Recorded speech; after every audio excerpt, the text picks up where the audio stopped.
Hello and welcome to episode 16 of Tag Talk. Today we are going to be discussing the latest FIB event that we had at the beginning of this month at the Quarry, dubbed Quarry Clash, in an old disused quarry. Who would have thunk it? Indeed. Highly inspired naming that is, of course, there. All right. Um, everybody's been on the show previously. We don't have any new guest slot information to go by, so why don't you jump in, Darren, and explain exactly how Quarry Clash came to be and what it was? What was the outlines for it? Okay, right. Well, Quarry Clash came about after lots of hard work and legwork done initially in the foremost of by Blank UK. He had been badgering the site for at least a couple of years when discussing it with him afterwards.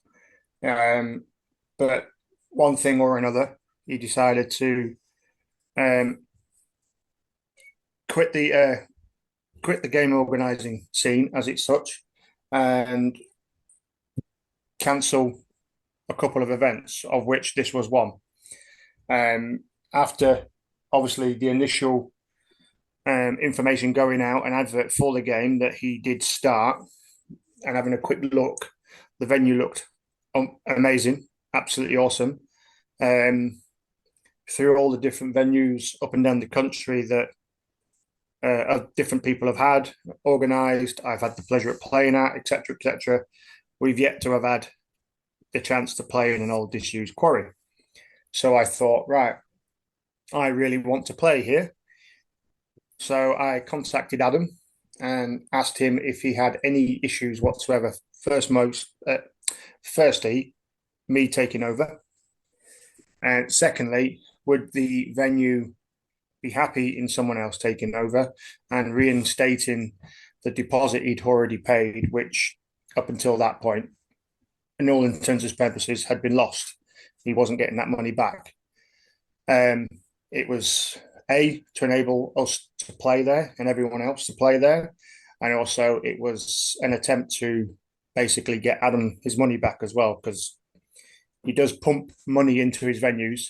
A lot of his venues that he secures, he does so at the cost of his own pocket, with having to provide deposits and that up front, and then recouping it from ticket sales. Anyway, by the by, yes, he agreed to it. He had no issue whatsoever. And also, after contacting the venue, they had no issue and indeed reinstated the deposit and transferred it over to me. And then we pushed forward and collected as many people as we could. I think all in all, I think we got as high as 21 at one point, 21 or 22, but we had a couple of people drop out. Um, a couple contacted me saying they wouldn't be able to make it anymore due to um, family issues, circumstances that cropped up, which is fine. Um, this also, this particular event, after we've been organised a few, um, sort of like also started up the FIB events side of FIB to try and keep it separate, keep on track easier, and also keep basically monies separate. So obviously we've got monies coming in for commissions and blaster builds, and also then we've got um, money coming in for ticket sales for events. So it started getting a little bit higgledy piggledy of right, who's paid what, who what, what was that for? Right, okay. So we created FIB events to try and streamline that a bit better. Mhm. And and then we got to the present day where we actually went to the quarry. It turns out on the day, 20 people, so that was a good, nice number. And although the weather said a reasonable day with chance of rain, they lied. because we were fortunate on the side of the fact of we had no rain. Um, not quite so fortunate of a sort of like a mild day, other than the fact that it was a ridiculously hot day, and the quarry being, I think it was limestone quarry or something Yep. like that. Yep. So that even helped even more with the even all over suntan, because what got you from the top then reflected off the ground, and everything from underneath that would normally be in shade also got um, suntanned as well. So it's a good event for an all over even tan. Yes. My upper arms would disagree there, Darren. I don't know if that shows on camera, but I've got an epic trucker tan on both arms. So Wow. yeah, That is um, that is milk white. That is, mate. yeah. I mean, we'll come back to this on the gear section, because there's one key thing that I forgot to do. I brought the gear, I just didn't use it, and that might have been sunblock. So yes, I was pink by the next day. Yes, I Oh, think there's a few red people that left that day. It was a very, very warm, very hot day. it was, yeah. That certainly there was a good few of us that were being told drink more liquids during the day. Yeah. Um, and yes, so yeah. Okay, then on to loadout. So, what did we all take? I'll go first. This was going to be, for me, the first time that I could use the lovely worker Kunlun that I had acquired there. Sarah was taking the Seagull, and we were both running Nightingales as sidearms there. Ginge, what did you take, mate? I was able to field my newly built neutrino, which went pretty well, I thought, apart from air usage. SBL2EX, my FDL, and Diana. Also took the shield down as well for people to use randomly. I believe there's some shots of you um, running around with the shield or several shields at one point in time, I think there. Boneheed, try and keep it under 5 minutes, mate. Well, bear in mind I was carrying for two. So for my personal gear, I took Worker Seagull, You're pregnant. the old faithful Stephen, which let me down a little bit. So I think that needs a bit of a tear down and a clean up. But also when we do the play-by-play, I'll go into that in a bit more detail. I took Omnia Gen 3. Thought, select fire might be quite good. Turns out I tended to just leave it in full auto and then fire all the darts and run out very quickly. So I soon sort of had to ration myself a little bit, and I switched to a Dart Zone Maxim Pro, which served me really well in the last game of the day. And then for sidearms, I had two lovely FIB printed blasters. I had the Emotional Support Voidwalker, which was really good for close quarters. And then when we were in the shorter, sort of smaller area in the village, I had my Hush 2. Also to note, what I did take was some loner blasters, because a couple of the guys that were attending didn't have anything at 200 FPS. So I took X-Shot Long Shot, which jammed in the middle of the first game, and it wasn't until sort of after we'd gone back for a bit of a break that I realised it was literally just a quick jam, and it was easily fixable. But as a backup to that, I also had a Nexus Pro that I bought from Tartan Skirmish, which I then, for the rest of the day proceeded to get absolutely beamed by the guy I'd lent it to. And I've still not had a chance to fire it myself. So kind of regretting giving him a decent blaster there. But in hindsight, I would have probably given him something slightly less effective, maybe a Tryon or something. And then last but not least, the GOAT, the absolute GOAT, the dart picker, just because I'm old, my knees are knackered, and so is my back. So yeah, that saved me having to bend down and pick up all of the darts I'd fired, which was very, very, very, very, very many. That was it for me. There was there, yeah. All right, so on to round one. In fact, no, actually, my apologies. My apologies.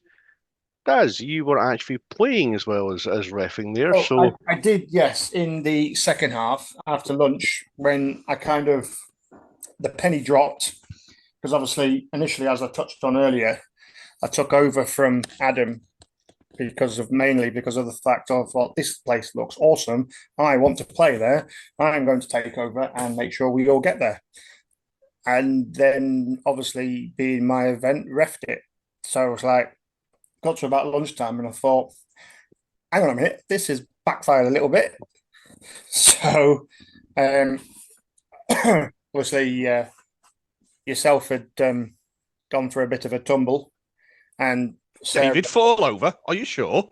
maybe a little bit. Spoilers. Obviously, and Sarah had dropped out due to obviously the conditions and the heat and just the terrain of the quarry that we'll get onto in a bit. So I took the opportunity and jumped onto the blue team, bearing in mind, obviously, hadn't really expected to play much, thought I might just drop in and out, so kept it simple. Took the Harrier, which is set up for 200, took the Diana, which I've always got on me, although it's now slightly different. And Pretty, yeah. And what's always sat in my kit bag ever since the second one got built, it always resided in my kit bag is the FDL3 and now the SBF. SBF, that's the one. Just completely went out of my head then. I was like, and no, it's gone. I can even see it. It's in my kit bag over there. But those two didn't make an outing. They were there, but they'd never got fired up. It was just mainly the Harrier and the Diana, which served me very well. As Diana often does. It's a lovely piece of kit. It's a lovely piece of kit. Like anything else, it can be subject to issues there. But sometimes it is relatively easy to fix because it's quite a well-designed thing, sort of counter to the BK, who I'm pretty sure everybody who's ever had one always has issues with it. It's quite an unreliable, or it could be perceived as quite an unreliable bit of kit there. Okay, so on to the round by round. Indeed, Quarry Clash. Yes. It is a stonkingly huge location. I will get a map or I'll get an image of the actual arena to go on the screen just now to give people an idea of how big it is and how little we actually used. Because we did not use all of it there. No. On to round by round there. So the first one we done was we went to, I believe it was Firebase. Was that right, Darren? No, it was just off to the side of Firebase, just a big open bit of flat land. It wasn't flat to get to it, but once we got there, it was relatively flat, with sort of like bushes and shrubbery dotted around. Get out! I didn't mention a tree. There weren't any trees. So we obviously with Quarry, not knowing exactly what it was like. Obviously, you can look at it as best you can from the pictures and that we could find online. But not knowing exactly what it was like, it's pure scale. Because obviously pictures do not do the scale of that place any justice whatsoever. I think someone somewhere on one of the Discords has superimposed Dishfith on top of it, and I think it filled like a third of it. To give you an idea, or to give anybody listening an idea who's familiar with Dishfith, we thought Dishfith was a big arena to play in, and then we went there. Oh my god! And also Dishfith is quite flat. This is quite simply not. So my idea was literally don't waste time sitting the night before or various nights before planning events, games, scenarios, etc., purely for the simple fact of then I didn't want to get there and it all go out the window because it doesn't fit. So I thought, right, not a problem. I've got a good grasp on various different games, so we will ad hoc it as such when we're there, and we'll see what fits, how it goes. It's brand new. We knew there were some hills there, not to the extent that they were. Nobody knew the area, So it was a case of everyone would be learning at the same time. So I thought, quick starter, the usual favorite is kill confirmed. I put a timer on my watch, on my phone, and went, right, you know the rules. Get tagged. You can be tagged back in by your teammate, or you can be tagged out by your opposition, or if you think you happen to be tagged and you're in the middle of nowhere, sort of thing, you could opt to say, sod it, bleed out, and go back and respawn. Press the kill counters that we had newly acquired. My thought process was, right, while the guys are playing that, I'll have a quick scoot around and see what there is, and have a quick idea, get a quick idea of what sort of games and where. Yeah, I didn't get very far because, like I said, like we've touched on before, the sheer scale of the place, just yeah, I didn't.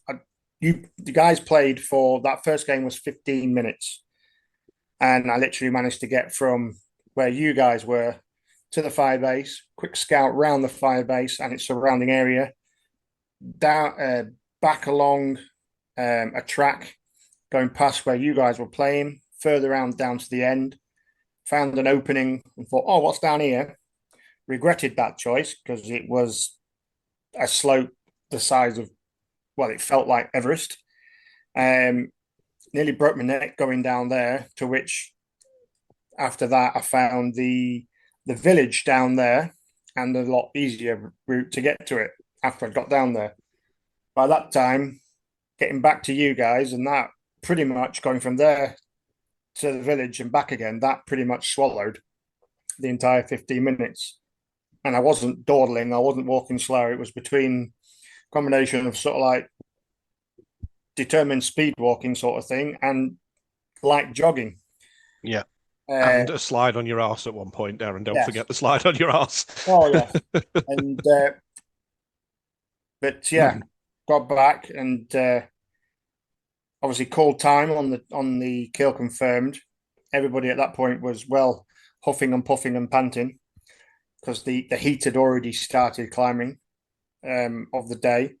I think, if I remember correctly, when I looked at the weather afterwards for that day, I think it hit an all-time of about 27, 28 that day at the quarry. And as I say, with the white reflective surfaces, it was just there was no getting out of it. The sun was beaming at you pretty much every angle. So after that, I thought, right, okay, we did the kill confirmed. I took a note of the tags logged on each kill box. Let people have a bit of a breather, bit of a dart sweep of the area, an intake of fluids if people had them with you. And then we went and had a game at the fire base, which is, according to the blurb on the site's website, is an Afghanistan village battle scene type arena with a flagpole with a flag. So we did a quick flipping sides of attack and defend, see who could get the flag down. Defenders had a fixed number of lives. I think the first time round I said the defenders had 3 lives each. Obviously, the attackers had infinity lives. A couple of rules put in place about where you could and couldn't go, so you didn't have people encroaching on the defender's spawn point, and it was a case of basically who could get the flag down the quickest. They didn't even have to eliminate all the other opposite team. If they could get the flag down without doing that, then fair be. But I think it was on both sides. When both teams had a turn of attacking, it was pretty much once they'd eliminated all the team, the flag came down. And again, the times were noted. The fire base is an excellent, in my opinion, play arena for close quarters,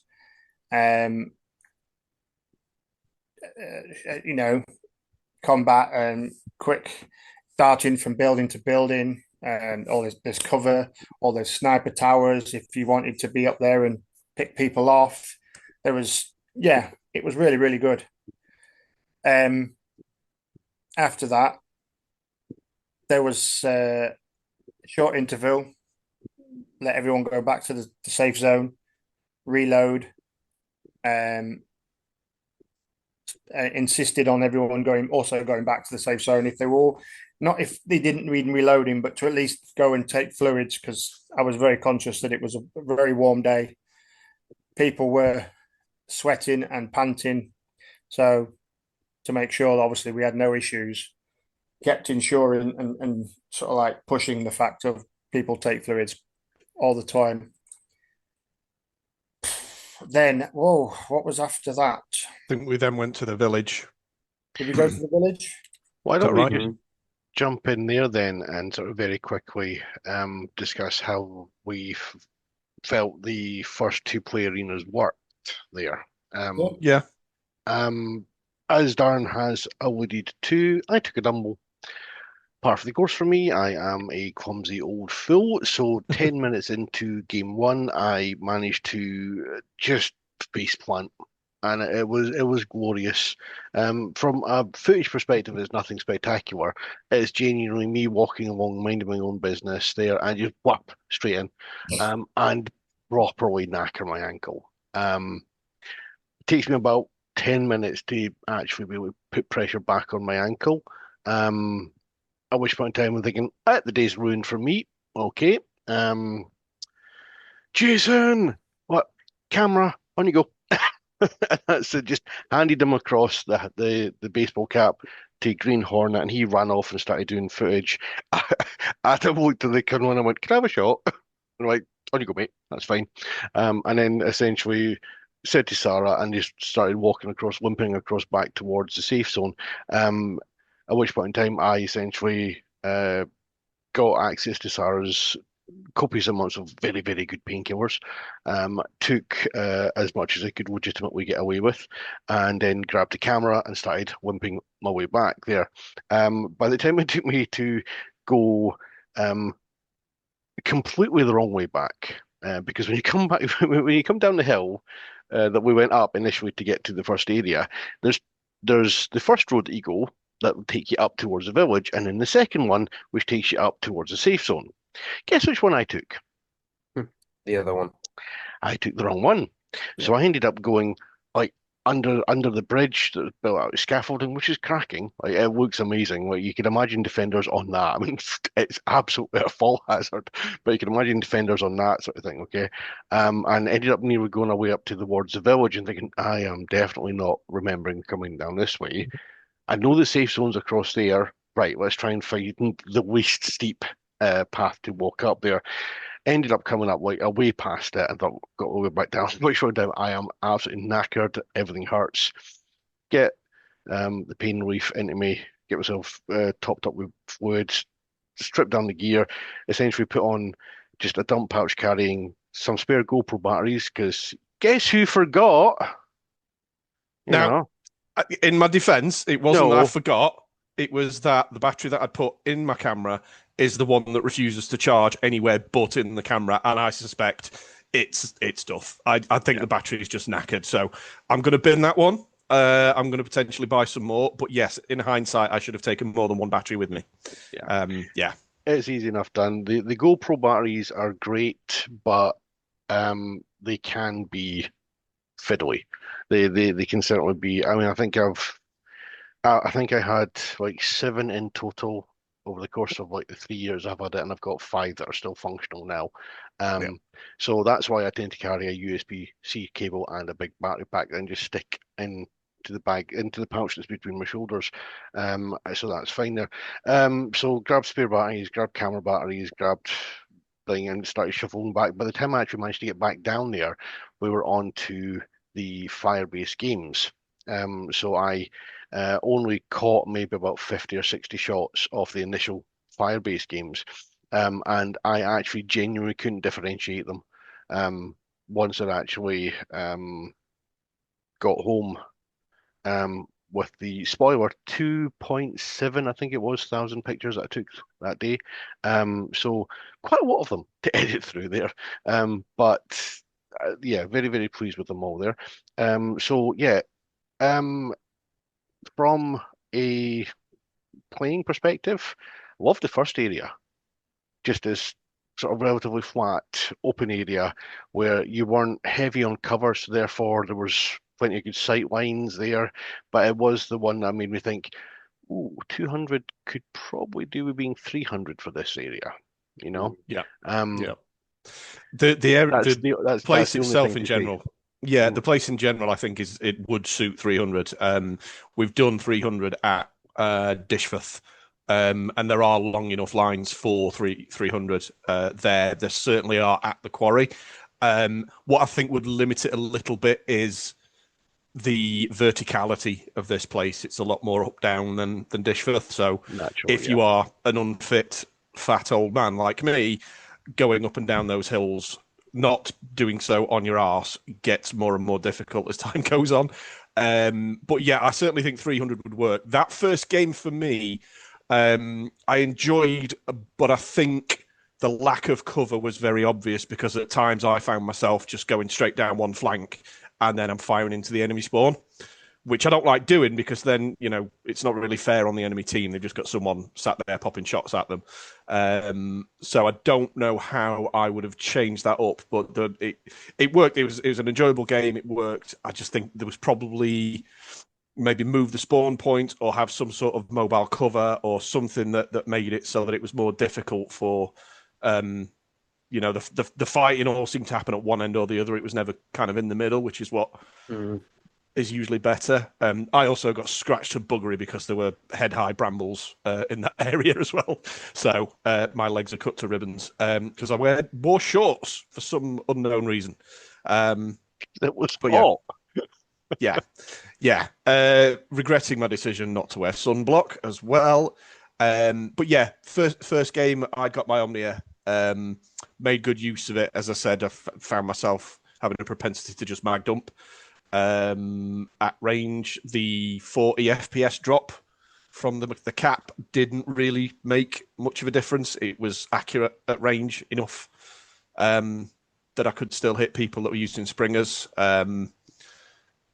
But I did also use the Void Runner there as well, a fair amount, just when I was sort of more up close and personal, because I was very aware I didn't want to hit people at 160 from sort of 3-4 feet away. But that second game as well, I went more with the Void Runner there just because it was it was more up close. Some people were using 200 and there was enough range to justify it. I just personally didn't want to shoot people at that range with 200 FPS.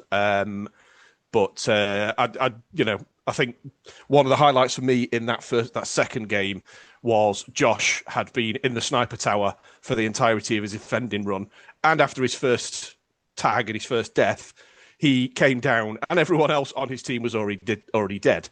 So we'd all run out of lives. We were just spectators at that point. Josh was running in with absolute reckless abandon, tagging where he could, throwing grenades at people. It was brilliant. Grabbing grenades from us to take in to throw at people, having the absolute time of his life.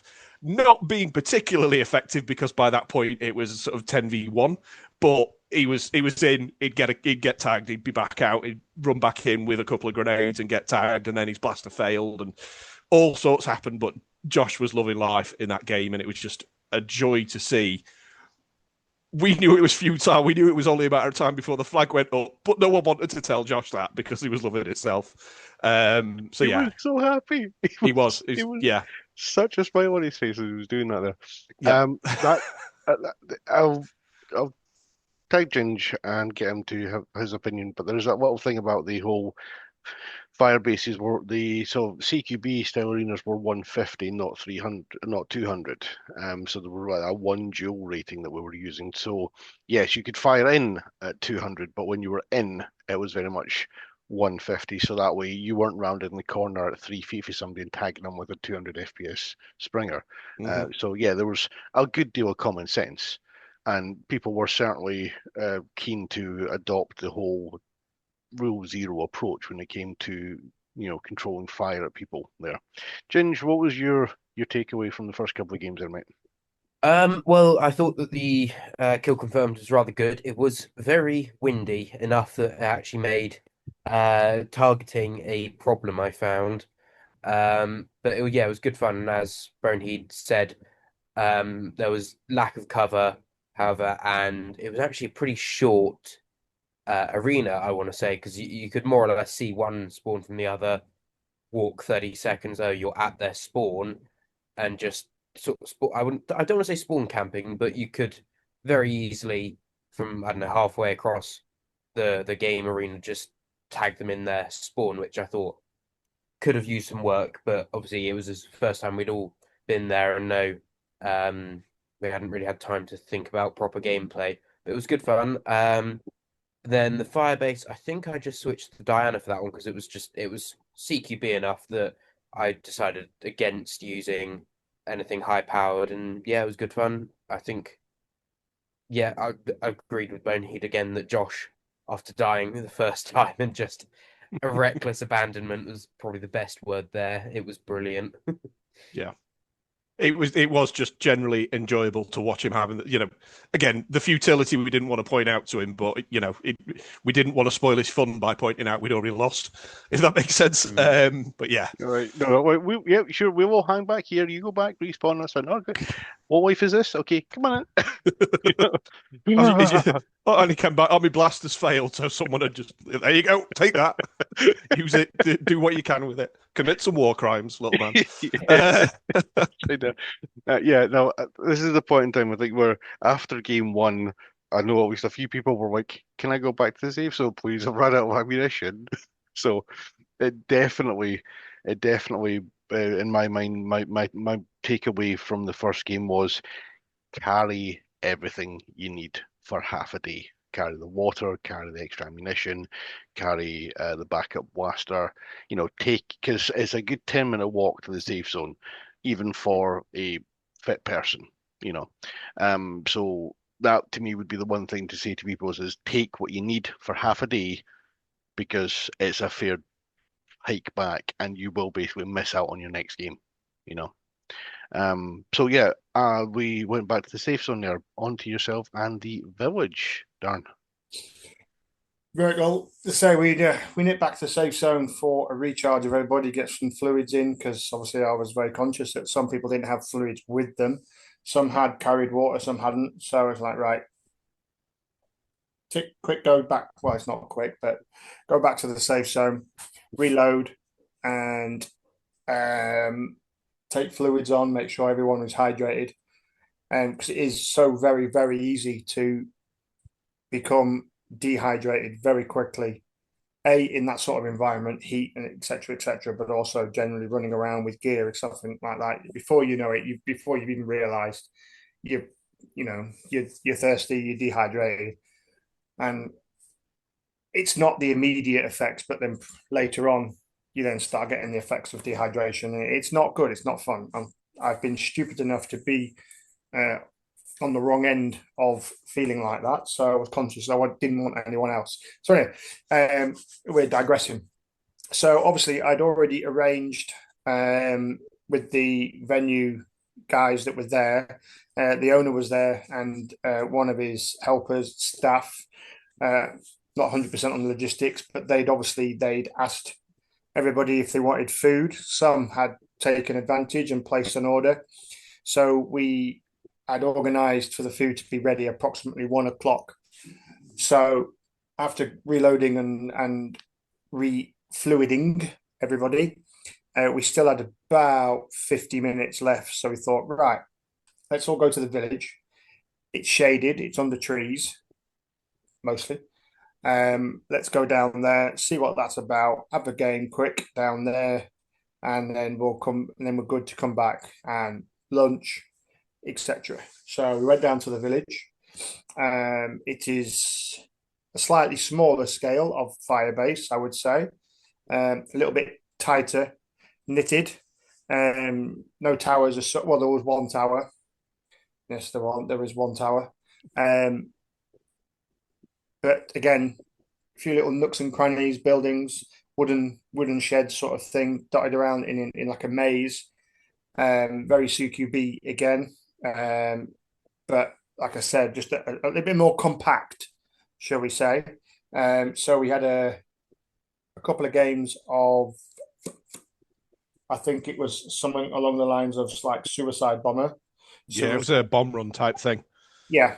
Basically, both kill boxes were in the like middle wooden hut building, and each team took it in turns to defend and attack. And it was whoever could get into that building and press the button the most to get the counter up. But in doing so, every time you press the button, the upshot was you then had to go and respawn. Obviously, both sides, infinite lives. It was just a duration of time game. And I think that was the sort of the first time I've played or won that type of game. But going from people's reactions and noises, etc., etc., I think that was an enjoyable game, and it was an enjoyable area and part of the site. It wasn't, as I say, we've touched on it briefly as well, but it wasn't until we went back and sort of like, right, well, we've been there, and we're looking at the map that they've got laid out, and you realise that the village, along its longest length from the safe zone to the very furthest point, the village isn't even halfway down that length. That's when you're like, "Ooh, okay, yes, this place is large." So, but then we concluded them games, went back to the safe zone, which I must admit, and I have to mention, was quite an excellent safe zone. Nice and big, spacious, plenty of room, plenty of tables, undercover.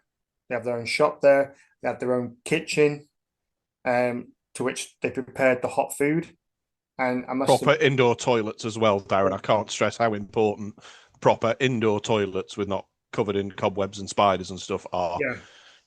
As an arachnophobe, I just this is nice as a venue to, because of the fact of it is secluded, but it also still has running water and a toilet block. But the toilets at the quarry were, just like you say, just superb. Built into a container, brilliant, really nice, really clean. Say they had power as well because they had a generator running. It was just, all in all, it was like, okay, yeah, this is a proper setup here. And we went back and we had people that had taken the advantage of placing an order had their food. And I must admit, again, that surprised me. It was reasonably priced, being that you are a captured audience. And the quality of the food that came out was, because I ordered a cheeseburger. I think Ross ordered some sort of chicken thing.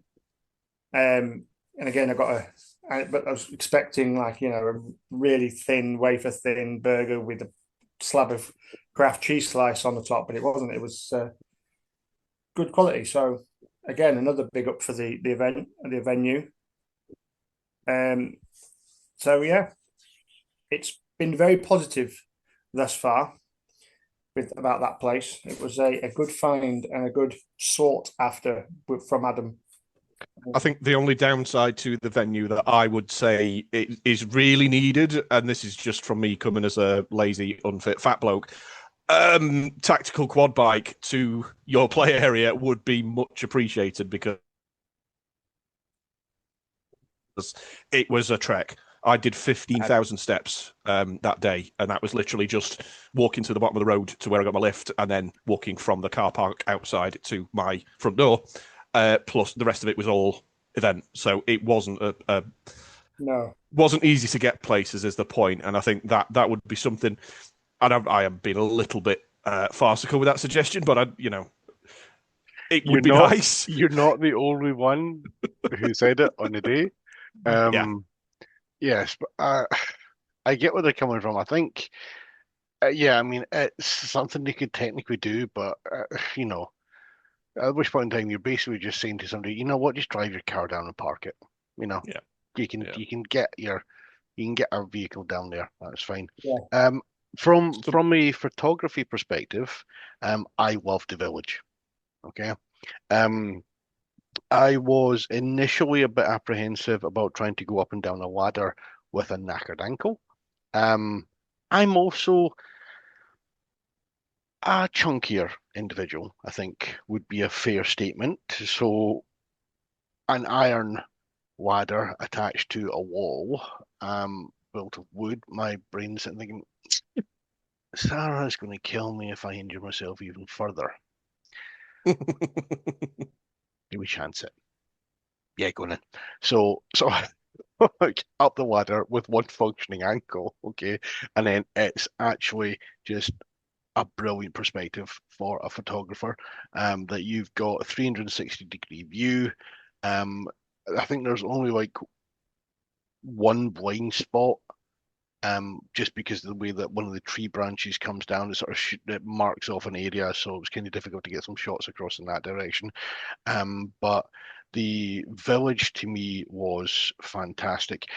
The village to me was something that you could, if you were to directly compare the fire base and the village to me was something that was much more open to 360-degree assault.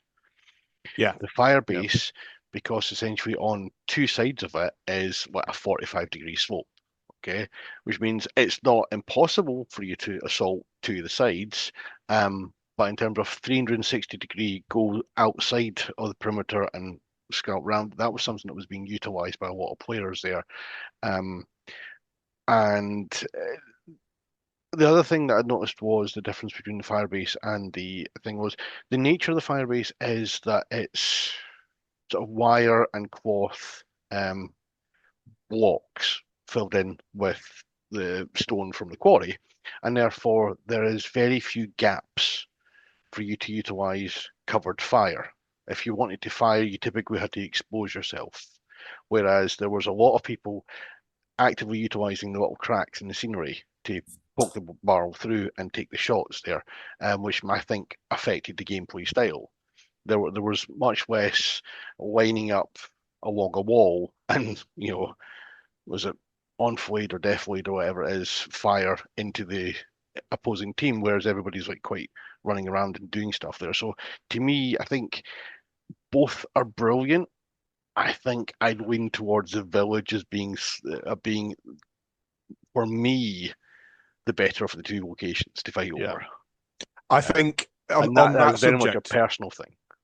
I agree. Because my biggest kind of gripe, if you like, with the firebase was there was a couple of entry points, so you pretty much knew where the enemy was coming from if you were defending, and you could position yourself accordingly. So there was a lot less. There were a lot fewer lines of fire, whereas in the village there was a lot of cover in different directions. But I'd often find myself getting shot from behind or from a side that I'd not even thought about. And because of where the trees were and the sort of setup of the buildings and the waist high cover, there were a lot of more opportunities to take the enemy by surprise, if you like. One such example, and this was one of the absolute highlights of the day for me, there was a hut with a window in it, and I'd seen someone on the other side of it shooting through it. So I thought, well, I'll sneak up and I'll get as close as I can to that. I managed to get all the way up to this window, stuck the barrel of my Seagull through this window. And if you haven't seen my Seagull, I've got the CQB B car on it, which is about that big. It's the size of a Coke can. It's gigantic. Point the barrel through, and all of a sudden I hear Pete on the other side, practically pants, saying, "Oh, don't shoot me! Don't shoot me! I'll take the hit! I'll take the hit!" I didn't even know he was there, but just the size of this sort of gigantic B car coming through on the end of a Seagull, which obviously is going to hit 200 FPS. He thought I knew he was there, and he thought I was going to shoot him. It was just completely by accident, but just the panic and the fear in Pete's voice was hilarious. And then I got tagged from behind.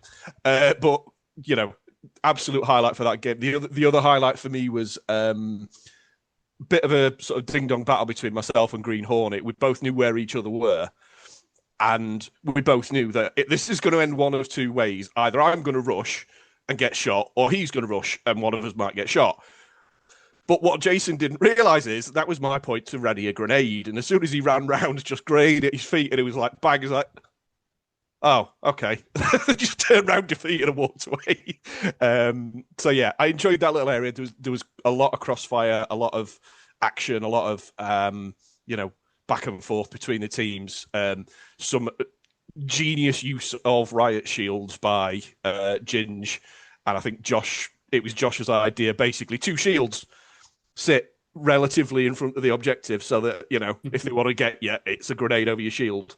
Which I think Darren then banned, which is fair. Understandably. I'll let you get away with it once, kind of thing. But yeah, I can totally understand the standpoint of using that tower as a photography point. What I didn't particularly like about the tower is getting absolutely peppered with rounds from Roster's Hildolfer. From up there when he managed to get up. And then trying to get him down again, we were tossing grenades up that were just going straight down the hole. We were trying not to shoot tartan skirmish at the same time. But yeah, my biggest issue with that area is I took the wrong blaster in. Should have taken something flywheel or semi-auto. I took my Seagull. My Seagull was playing up. I was just getting outgunned by semi-auto fire by flywheelers. So were I to play that game again, I'd have took my Maxim in, I think. But yeah, lovely little area, really played very well. Some epic moments in there. Now, actually, just on the subject of that, one of the things that we haven't really discussed was that we were utilizing smokes on day. We had so the story was basically there was an interest in taking smokes along. Not every player as part of the community uses them. There's a group of us that tend to actively use them there. Okay, myself, Boneheed, Bendy, Adam, Al, etc. So we put an order in for 50 smoke grenades from a online retailer or something. There's a massive box of smoke grenades come up there, and there was being utilized all over the place there. And I do think that there was some really useful and tactical application of smoke there. Because they had to be aware of the way the wind was blowing, people were actively trying to place their throws in ways that it would be effective rather than just going, I'll pop a smoke and throw it into a random area. They were actively, right, okay, the smoke's going to go this way, right, I'll throw it across there and it'll sweep across there. And it's certainly present in at least one of the shots there. The effective use of it to actually try and shield people, because at distance you could see them popping their heads up, but just even like a 50% opacity from it just made it enough of harder to actually guarantee to hit somebody, because you're already accounting for wind, you're already accounting for drop due to gravity. The very fact is that you've then got a less of a concrete idea of where the individual actually is there.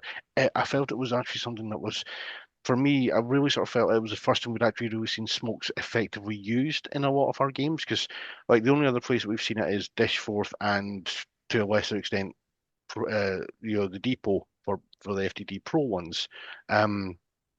So I think I was really encouraged, and it would certainly be something for me that simply say, right, I'll actually make sure that I carry smokes. Smokes were a luxury previously, whereas I now actually go and make sure that I carry them with me to an event like that there, and carry enough that you wouldn't get struck with the whole analysis paralysis thing that BG UK was able to just like, oh, to use it now, to do it later on, like whatever, done, And I think it's more something that really came into the fire base than the village there. But Ginge, why don't you tell us about your attempts to recreate Roman tactics during the games? I mean, I thought it went quite well. Brilliantly, but a bit too well, maybe, as it has been subsequently banned from all other games, I believe. But yeah, I mean, I brought one shield and my FDL with the 70-round drum. I was still beta testing this time, which has now been released. Check it out on Printables. Shameless plug there. Plug out. And yeah, I mean, I thought here's a shameless plug. Sorry, go on. But yeah, I thought I'd give the shield a go, and I thought it worked rather well. And then Bendy also had his shield up, and I was like, how can I make this better? Two shields. So I dropped my FDL, had my Diana still with me, but had two shields, and just essentially sat in the doorway with Josh, and I think it was Ethan as well, just giving me covering fire when it was needed. And I think we held out pretty well with them getting, I think, 4 or 5 suicide No, clicks on the box. on that round, they managed to get in and press the button 4 times. So yeah, it went pretty well. And then obviously when we were attacking, double shields were banned. So I went with a single shield in the FDL for a bit, and then ended up just running around with the shield and the Diana as well. And I think we got 21 or something No, clicks on the box. it was double figures, but it wasn't as high as that. But it was Oh, okay. the whitewash. It was 11. Oh, how do I remember 21? I don't know. So But Blues yeah, won, basically, yeah. because we were awesome. But yeah, I Yeah. thought that went pretty well. Indeed, there, yes. So, yeah, a little bit of note there. I'm in agreement with Darren regarding the facilities. Yes. For example, we went back to the safe zone there. We got to sit down for lunch. We'd brought along quite a fair few beverages there, but no refrigerator facilities, so it was warm water. Warm beverages there, but chilled beverages there. I think it was, if I remember, it was what, £10.50 for 2 cans of juice, a bacon double cheeseburger for me, and a chicken burger for Sarah. That was for me really good value. Is that all it was? I'm actually surprised, but I didn't even look at the prices because I brought food with me, which I didn't end up eating because it was too hot. But that's actually really good. Yeah. Yeah. I mean, Yeah. just I one was thing going. Well, on you go, Ginger. On you go. one thing I maybe would have liked is to have actually known that we could have ordered food, because I didn't realize until food was actually being prepared that we could have ordered food. And I was like, oh, I would have enjoyed a bacon double cheeseburger. Yeah. But oh well. I think it wasn't necessarily as clearly advertised at the moment or at the morning there, and where we were positioning, we were right beside. We were essentially sitting on the front, the first seating, right beside where the shop and whatnot is there. So maybe with a little bit of an unfair advantage there, etc. I I food at venues is sort of can be a little bit of hit and miss there. Sometimes you can get something dirt cheap and it's There's a amazing. reason it's dirt cheap. Yeah, sometimes you can get dirt cheap and there's a reason why. And sometimes you can be utterly disappointed by very expensive and borderline adequate. Whereas that was an amazing burger. Yeah, I mean, yeah, it was really good. To be fair Like, to FIB and the organisers, we didn't know that they'd got a cafe until sort of 1 or 2 days before. I mean, I was a little bit apprehensive. I didn't use a facility just for the reasons you just mentioned there, Tartan. But if we go there again, I will absolutely avail the cafe if it's open. well, we had a little bit of an unfair advantage because when we'd come out, because we were, what happened was it was myself and Sarah that went down. Big Al's van was having an issue, so we basically said, "Well, we're half an hour away from where Big Al is, so basically we'll swing past Al on the way home, on the way down, pick them up, and we'll ferry them down there." That was all fine. But when we were coming back, we were coming past from the Hull West Premier Inn where we'd been staying overnight there.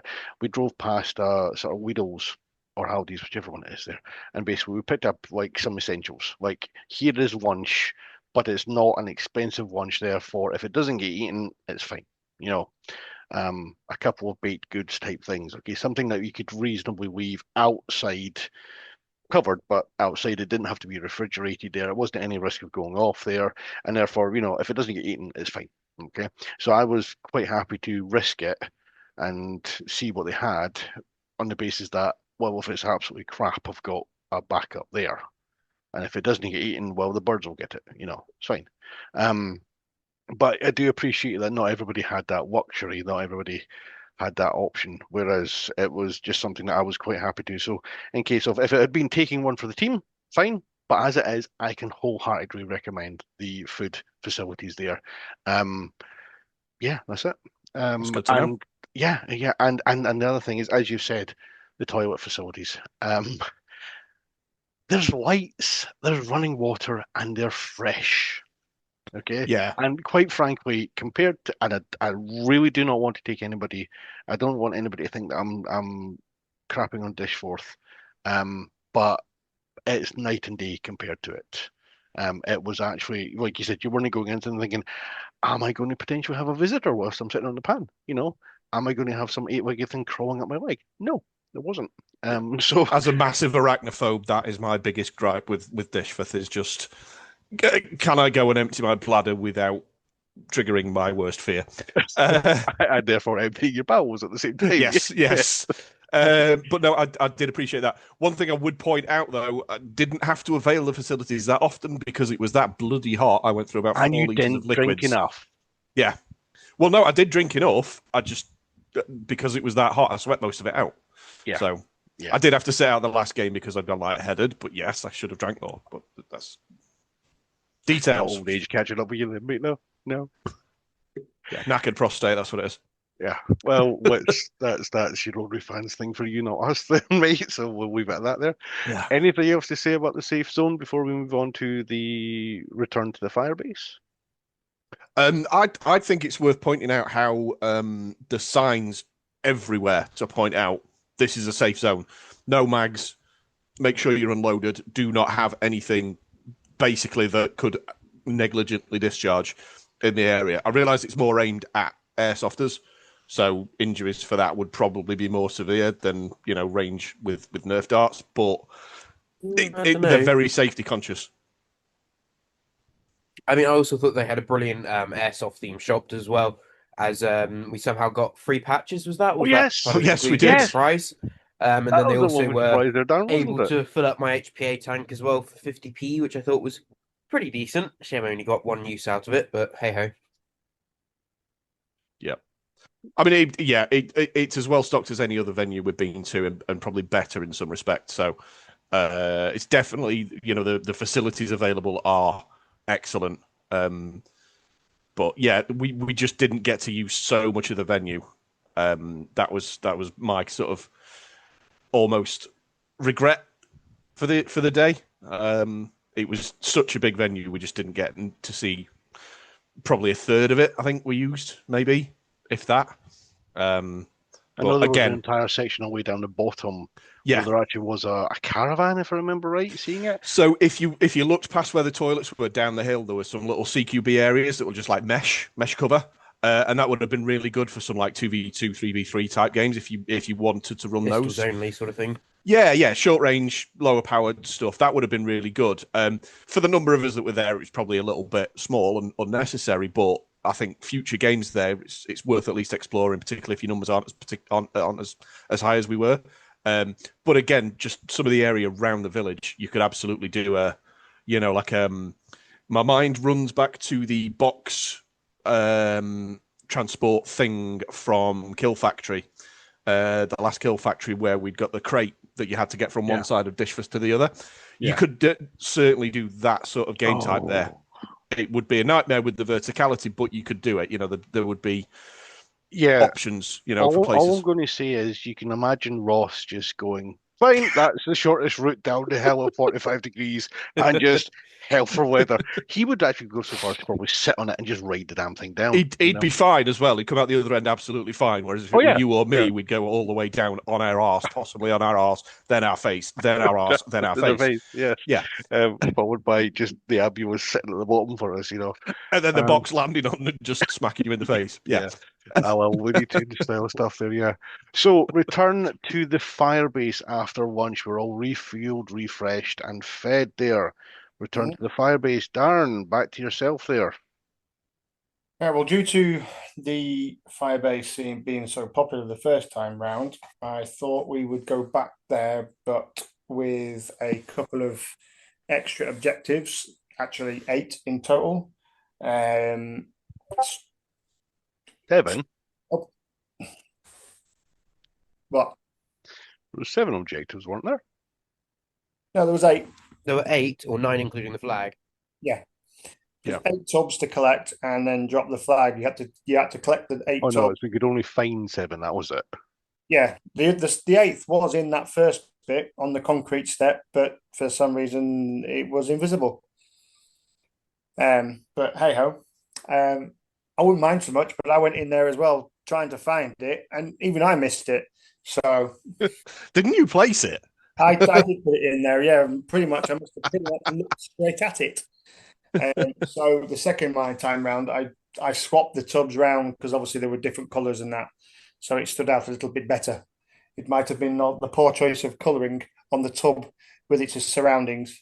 So anyway, the obviously lunch had gone. We started at 1. Lunch ran till about 2 to make sure everyone was well and truly fed, watered, reloaded, and recuperated as much as possible. So then I thought, right, well, let's do a long game, but without the usual distance traveled that we normally do when we do some form of long game. Like as we said before, with the crate, we've done that sort of game before at Dishfith, where you start at one end and you had to get the crates all the way across the map and to the far end, which at Dishfirth has only got a couple of probably 8 foot, 10 foot tall slopes to negotiate at the side of the skeleton. Yeah. But then after that, it's pretty much all flat.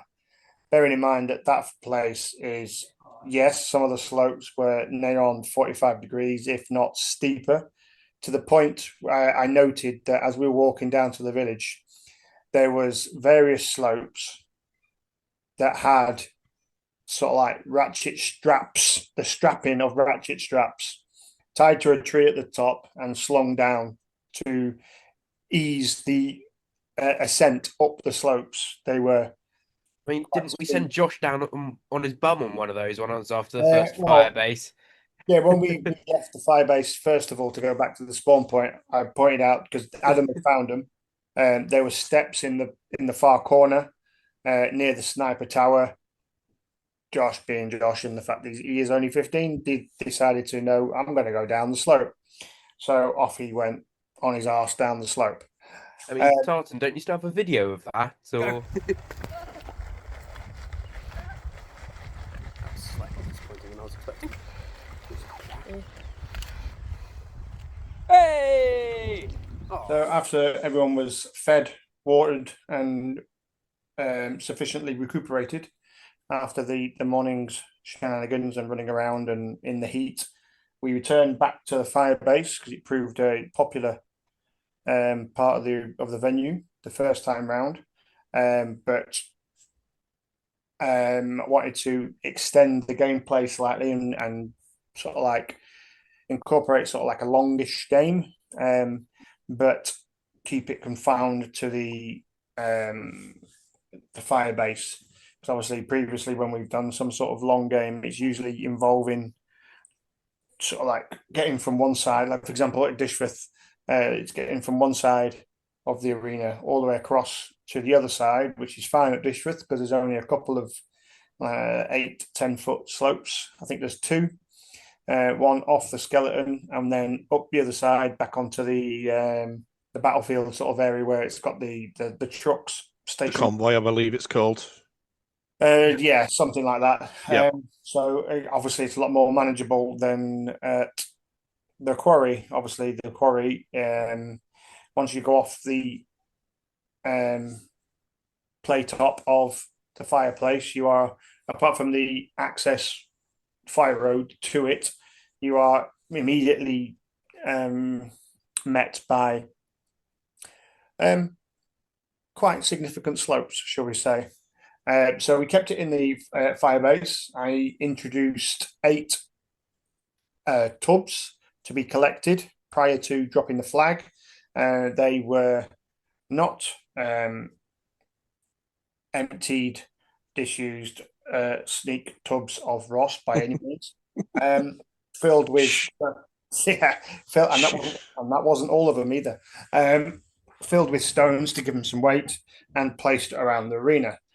Similar game rules to the previous attack and defend. but this time collect all the tubs and then drop the flag in the quickest time. And to extend it and make it a longer game gave the defenders more lives. Although I was very much aware at the fact of when I said 1, 2, 3, go, I hadn't actually stated to the defenders the first time round how many lives they had. So very, very quickly plucked a number out of the air and off they went. With that point, it was 10. So, but it worked out okay. Each game lasted approximately half an hour ish. On this particular occasion, Red won this one by pretty much to the second, 5 exact minutes. I would probably put that to obviously Blues going the second time round attacking. Obviously, Reds had done the attacking the first time round, so I always find whoever goes first is a little bit of a disadvantage, because by the time you go the second time, just from the pure gameplay, you've sussed out all the little nooks and crannies and good vantage points and hiding spots and etc. etc. So when you go the second time round, if you're defending or you're able to dig in a little bit better, and I must admit, Red's defending, I can't remember his name by any means, but Reds had a gentleman that wore the earmuff mounted Oliver. ear defenders. Yes, it was Oliver. He'd got a full tack helmet on. Yeah, and he was in the sniper tower and was very effective. And when it wasn't him, it was the other guy underneath the second tower, the tall guy. Oh, I can't think of his name either. Ben? They're new, so I don't know the names of so much yet. He was in the middle group in the zone, but the taller of them.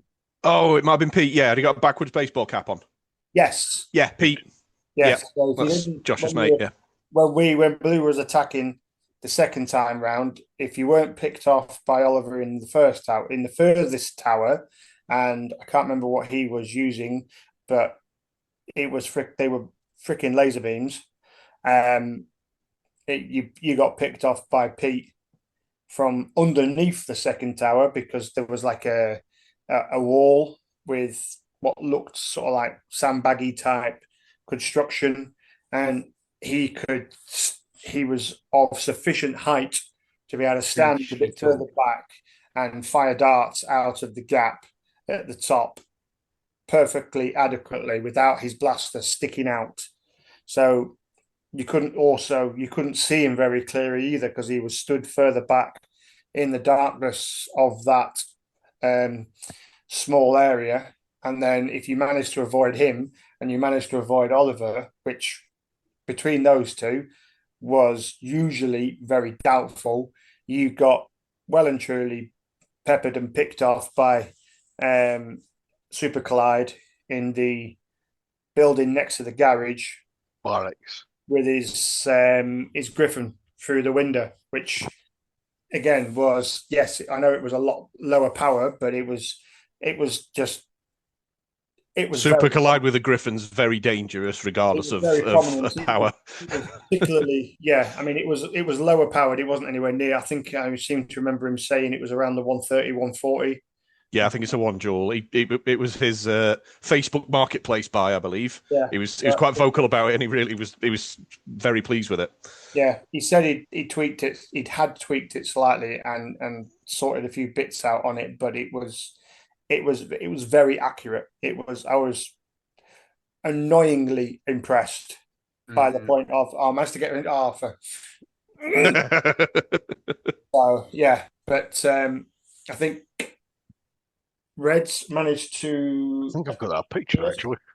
Oh, because also I nominated. Well, I didn't nominate, but I asked each team to nominate a player, and each game was started by the 2 nominated players, which turned out to be for Reds Ross and Blues Little Josh, doing a round of rock paper scissors, and which pretty much Red won Ross won pretty much every single time, and then said, right, what do you want to do? Which do you want to do first? Attack and defend, without even consulting the rest of the team. It was attack. Right. Okay. Anyone would think Ross likes attacking. Yes. So Reds went first on that last one. They managed to collect and get the flag down in 28-42, although technically they didn't collect everything. They didn't get tub number 8, but it got to the point where so many people were looking for it and couldn't find it. We thought it had been lost or I'd miscounted. I was sure I put 8 out, but I was then the self-doubting. I'm like, did I put 8 out or did I only put 7 out? I put 1 there, 1 there, 1 there. Yeah, that's 8. So, and even when I went in there and looked for it, I couldn't see it. It was the heat had got onto you, Darren. It's fine. Then Blues went afterwards, attacking.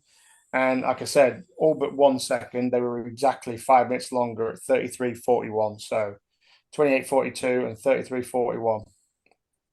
So, and that took us nicely to just after 4 o'clock. The majority of people were spent.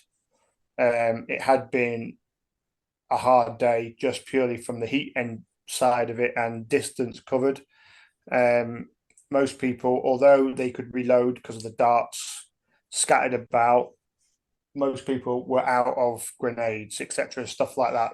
Grenades, smokes were getting low at that point for some people. No, they weren't.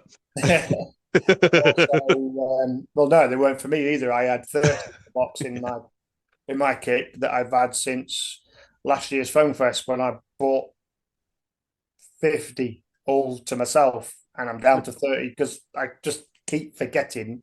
I get that engrossed in the game. I keep forgetting I've got smokes until the end of the game, and I'm like, anyway. So, and also, we were getting conscious that there was a very, very angry black-looking cloud coming overhead. Yes. So, and there was warnings throughout the day that there might be thunderstorms. So, with that and the fact that everyone was so tired, some people had depleted the water that they brought. You know, some people had brought like ample of water and had depleted all that. So we thought everyone's had a good day. Let's end on a high before pushing it any further and potentially get caught in what we thought would be an absolute torrential monsoon downpour that, as it happens, never transpired. It didn't do it. So we decided to all make our way, do a quick dart sweep, pick everything up, and make our way back to the to the safe zone and call it a day, pack up and leave. And with also leaving packing up and going back to the safe zone a little earlier than planned, because the games were planned until at least 5. It transpired the game owners, the venue organisers, they just after lunch said, right, well, we're popping off now because we've got some bits and pieces to sort out. When you're good to go, to send us a message. No rush. We're like, oh, right. Okay. But it didn't really matter much because everyone was spent, but it allowed everyone to just, pack up and slowly go back to the cars and make their way off at a leisurely pace. We weren't rushing to try and get out of the area by a certain time. Yeah. So, yeah. I think it was a good call finishing early, though. I mean, I missed the last game myself because I'd gone a little bit lightheaded and, needed some fluids, but I think calling it at that point, it was very much like the last game, and I realise it's the second time I've mentioned this, but it's the last game at the Last Kill Factory where the organisers had got a very special story-based game organised, and they just looked round, saw how people were sagging and just knackered, essentially, and decided, you know what, let's just go and shoot each other for a bit. And I think that was the right call then, and calling it at 4 rather than 5 was the right call here. Could have had an extra hour's gaming, but I don't think it would have been that energetic or enjoyable. So, yeah, absolutely the right call. I think the thing for Kill Factory 12 was it was going to be in the CQB arena, and that was an oven in an Mhm. already hot environment. And the spectators went, "I'm not killing you." So no, Yeah. Yeah. we'll do a different impromptu game in the open under the shade, and that was fine. It's a great way to Yeah. end it there.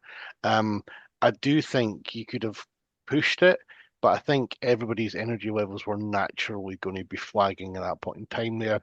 You probably would have found people playing with less energy, maybe people would have just made the decision, actually, you know what, I'll go back to the safe zone there. Yeah. And I think the best thing to do was the right decision. You go, you know what, guys, it's finished in a high. Let's head off. Yeah. You know, I mean, it's the old adage, isn't it? No plan survives contact with the enemy. So absolutely. it's, absolutely, we could have played till 5, but I don't think anyone's heart was in it by that point. It was late in the day. We were likely to get rained on. Everyone was hot, sunburned, dehydrated, knackered, out of darts, etc. I think from observing the gameplay as a photographer, I definitely felt that the second round was, at least to my observation, I felt that there was a whole lot of people more tactical shuffling rather than tactical jogging. Yep. And I thought, okay, this is this is probably going to be the end of it there. I mean, I would have completely respected the decision to play another game. I would have Yeah. taken photographs, etc. But I just thought, no, this is tactical shuffling now. Everybody's done. Yeah. But the big takeaway is, like I said, carry everything with you. Yeah. I mean, one thing I will say, and water. Yeah, one thing I will say about that venue, though, I would absolutely love to see more of it used.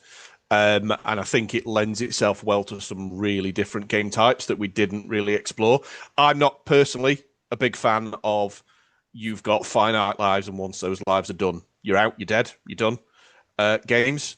But again, first time there, finding our feet, absolutely happy to play there, happy to get the experience of that new venue. I think we definitely want maybe some sort of pushback game type would work just with the absolute scale of the venue. Once people retreat to the next sort of pushback area, it's going to be a while before there's contact with the enemy. So I think that's the sort of game type that would really work well there. But again, we'll see from the scale comparisons of how big this place actually was. It's not going to be fun to do, but I think it's absolutely something that will really work there. I know Ginge is going to jump in with something there, so I'll let you jump in, Ginge, because I know you're wanting to. You probably got something to add just now, mate. On you go. No, I don't think so. So I thought I'd heard you going to start, and didn't want to be rude there. I know that people are going to look at this idea and go, not a chance in hell, but you got the northern point, okay?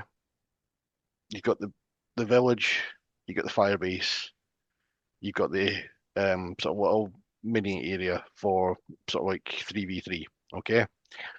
Attacking teams start at the top end, okay? First major marker to assault is capture the village. Second one is capture the fire base. Third one is capture the extraction point, which is the arena where that, or like the whatever it is, basically whatever story you want there, but basically 300 FPS, 2 hour long game, nothing's pressured. Can you do it within the time frame? It's not for everybody. I know it wouldn't bother me. I'd quite happily play a 2 hour long game there, taking my time, having a 300 FPS, not just running hell for weather, but the whole tactical stroll around the place. It would be something I'd love to do. But I know that, for example, some people who just want to sit and fling foam don't necessarily want to think too much there. But again, as we've previously discussed, if the hobby can grow back to where it was, where we've got the opportunity of the volume of players where they want to do something like that, we can get the players who want to do that.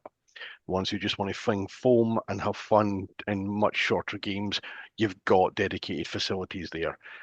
So the venue will lend itself to whatever type of event you want to do, as long as players understand there is verticality. You do need to carry stuff with you. Going back to the safe zone isn't really an option if you want to get game time in. So that would be my takeaway. Phenomenal venue, phenomenal opportunities, covers everything. Just be prepared to understand what the venue has as its requirements for players. Yeah, I mean, Just and I realize we're running out of time, but I think just one thing I would like, or one thing I do like about that venue is there is a lot of versatility to it. You can run one dual games, you could run 300 FPS games, and you would have options of game areas to play them in. So, absolutely great venue. Definitely would like to go back. I personally think 300 FPS would work there. It would mean I need to toddle some meth and buy myself a Quinlan, but it's how definitely do you not doable. have a 300 FPS? Out of all the crap that you've got, So you have a room filled with blasters, so mate. thing is, I've got 300 FPS, but it's my Harrier. And my Harrier is a very heavy prime at 300 FPS to the point where I've actually got the side prime on it. So it's practically No, bolt yeah, action anyway. fair enough. And the It, Quinlan at 300 isn't.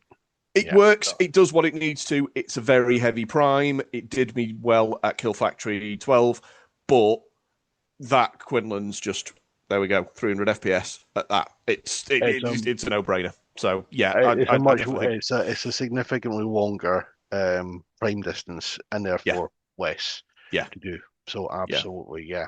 Okay. So I could do 300. I would need to spend some more money, which I'm Because you need an excuse to spend money, don't completely you? adverse to and will not do at all because I'm from Yorkshire, that knows.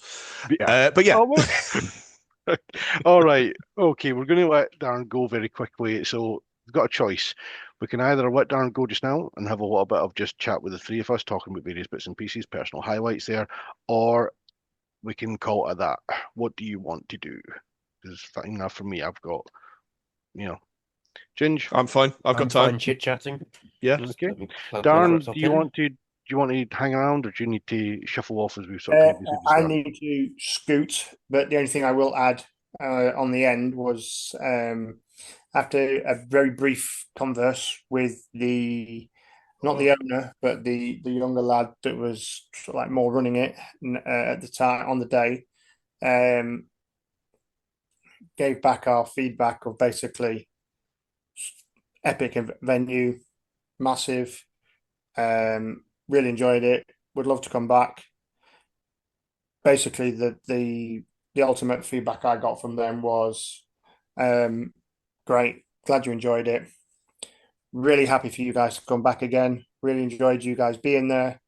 Um, we conducted ourselves well because they had very little interaction to do whatsoever. So that's an all good plus plus from me. Um, we will. I don't know when, because I don't want to clash with other events. Because I know obviously there's Foam Fest next month. Adam's got an event in September, so I'll have to think about something when we can feasible fit it in for people to be able to.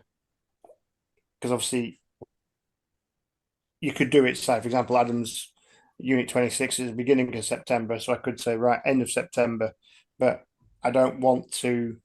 I'm not, and that's not a hint, by the way, whatsoever. I just need to sit down, look at all the dates of what everyone's got in, and try and pick a bit where nobody's got anything either closely before or closely after that will affect potential turnout at that place. And You're running the risk of bad weather as well the later you leave it. So yeah, it might be that it's done for 2025. We pick up in quite possibly. 2026. And we'll see. I'll chat with them and see if we can get some dates in the. Basically, got told that going forward, Sundays are a no-no. That's their airsoft day. Other than that, any Friday or Saturday we can have it. And Saturdays tend to be the thing. Yeah, Saturdays tend to be better. I'm for not us, really it's available obvious. for Sundays, but Yeah. But it's I think there's something you found from the original Anarchy, which was a Sunday, Yeah. I believe it was. You found out one of the biggest issue was players wanting to attend, but the Sunday didn't necessarily work with their Yeah. timetables. Well, unfortunately, that was the only Possibly deal we that's could get on that occasion. But they then, because of the turnout we got and how it went, they then said, right, okay, you can now have a Saturday. But that's beside the point. Things have changed over there, so that we're not sure what's going on with after Foam Fest. We'll have to wait and see what transpires there. But the Quarry is good, basically going forward. I've been given the green light for pretty much almost pretty much any Saturday I want. So I'll have a good look and see what we can come up with. Mm-hmm. And Good. we'll be going back. I've also got details of another airsoft site that I'm doing really well here, considering after doing the first anarchy, saying to them that was dropped on my lap by Lady Nerfer, going, right, I'll do this one, and I don't want to do any more game organizing after this. But much prefer playing rather than organizing it. I'm doing really well here because I've done 4 or 5 since then, and I've got another airsoft site potentially lined up that I need to investigate. So The perils of being I a do geo. feel that he does Adam, complain a bit too much about that. I get the impression that he's very much a willing individual doing this there. yeah, Mm. it's the perils of being a game organizer. Oh no, I'd rather play, but if you don't organize, you don't get to play. Yeah. exactly. So it's a vicious cycle. My place and shrubberies. Oh, piss off you. Right. So yeah. Anyway, details will be coming of either in due course, as and when I finalise them, whether it be the quarry again or this new place. I haven't even scouted this new place yet, so I don't know. I've been given the green light, but I need to scout it. It's not a million miles away from us here, so could potentially bob up. It's about an hour away from us in the Morecambe area. So again, central-ish to most people from north. So we'll go and scout it and see what it's like. But Sounds very good. Nice one. I will keep people posted as and when I know more, and that's all I'm going to say. Well, we shall look forward to some updates there. Okay. That's okay, guys. From myself and Fib Events, I'm going to bid you good night. Darren, hope the 5 o'clock wake up is not too grueling. Having been there myself, I myself will be asleep until at least midday. Just not to make you jealous, but I'm not working this week, so Yeah. You're welcome, mate. Not very much. All right. See you later, chaps. See you later, Daz. Yeah, bye. So, welcome back to part 2 there. Darren has elected to leave us and go get sleep in preparation for his job tomorrow, the weakling that he is, and we've just launched. We've just lost Ginge. Just a second. Sorry. Professionalism. Lost Ginge in video form, not in audio. We're fine. Yeah. We've all been there. Yeah. In many ways, I wish it could be the other way around, but unfortunately not. Wow. Oh, shots fired. Shots fired. Okay. So, yes, what we thought we'd do for part 2 is basically very much an open format chat there for about half an hour, just about much more things like personal favorite moments there, anything that stood out there, rather than sort of the active discussion of the actual venue and the gameplay format. It's more just a case of the usual sitting, bantering back and forth, and taking the mick out of one another there. So, who wants to Shrubbery. go? No, you don't get to do that. Okay, Ginge wasn't there in a tree, but Ginge is now adopted in a tree. It's a thing. It's a nerf thing now. Things are in trees. It's just accept it. I'm going to gatekeep that. You weren't there. You don't get to use that phrase, boy. Okay. I mean, we could always make that a thing. No, okay, fine, fair enough. On the entire basis of in a tree or you periodically having that thing come off screen for no, I'm not having to explain. Yeah, no. Yeah. Anyway, right. Instead of Ginge, you now get to use in a tree there. Okay. I'm not doing the tree count. Okay, so for me, I think with with this venue, really good venue, really enjoyed it. The variation of game types a little bit wasn't entirely to my liking. I think that I would say the same to Darren were he still here. We didn't get an opportunity to go with, but I think we had a few too many you lose so many lives and you're done games. But I think all credit to FIB. It was their first time at the venue. They didn't know how it would play.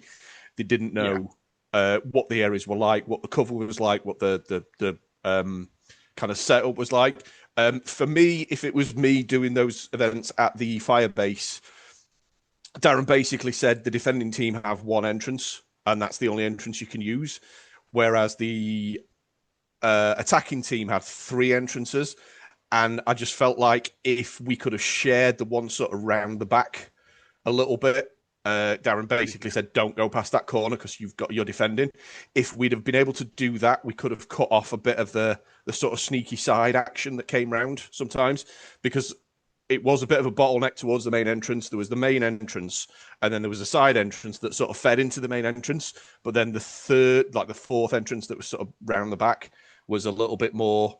You had to go all the way around from the attacking team, whereas the defending team could have quite easily sort of cut off a few little sneaky passes there.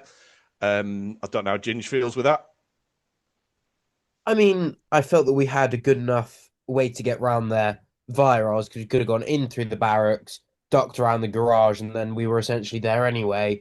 I didn't feel that we needed it really, but that was obviously personal Yeah, I think it thing. was more. It was more just. It would have been nice to have that option, because I think I guess. while we could sort of get there, we'd got to go 3/4 of the way through the base. By which point we were open to attacks from the main entrance and the side entrance. Yeah, I guess. So I think it probably would have just made it a little bit more.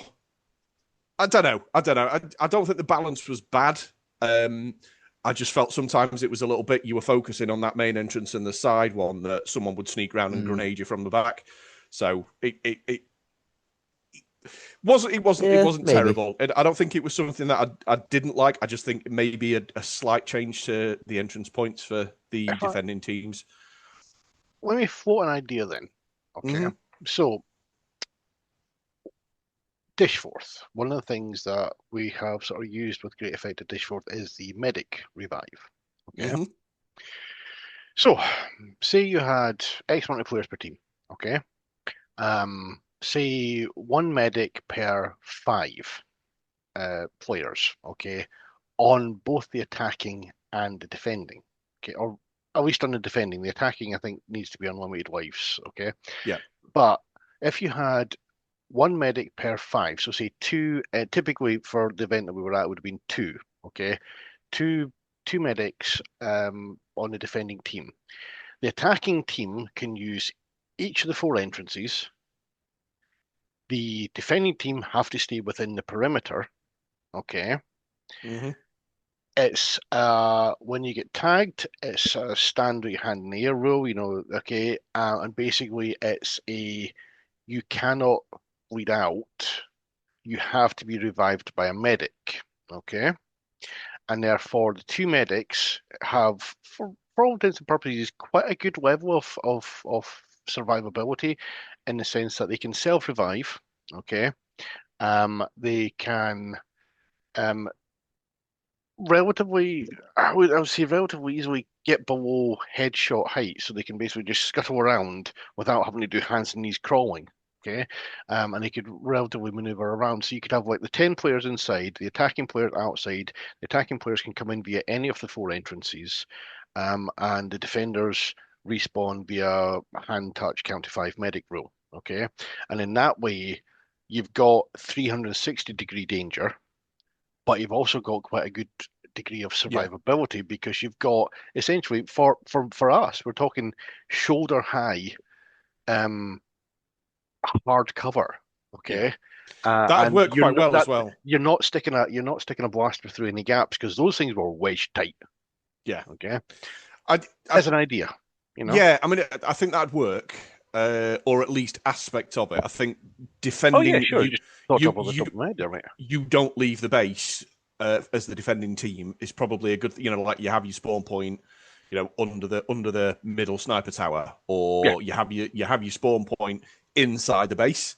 I think that'd work, because then you're going to be defending 365 degrees rather than, well, most of them are going to come that way, but they can also sneak that way or that way. It opens up a lot more options as a defender, and it also as an attacker, because the attackers aren't just sort of funneled through one little bottleneck.